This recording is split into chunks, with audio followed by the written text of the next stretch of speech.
Buhat mo, be, buhat. Nagotong, buhat.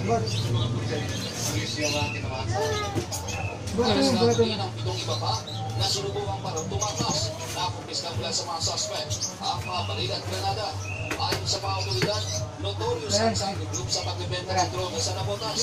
Pinasok din naman nila ang at ang panilingan for hire. Ito rin daw ang group nakapatay ng pulis sa Nabotas ng Abli matapos masuk ang kanilang hideout.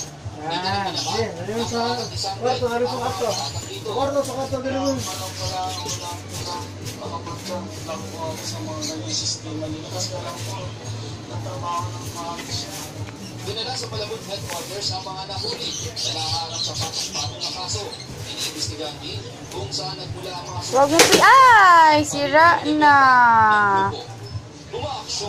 Lagot ka. Hala, lagot ka kay Lolo. Loko. Ba't mo tinakbuhan? Lagot ka kay Lolo. May ilan ding umakyat ng footbridge para kausapin ang lalaki.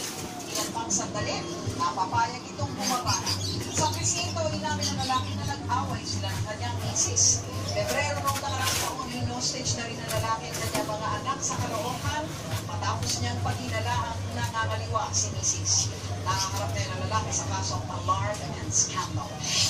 Yung asawa niya sa kanya, ayun na rin kasama. Dahil nga po sa pagkakas niya ng legal na droga. Kung ano na iniisip niya na baka merong lalaki, ganyan.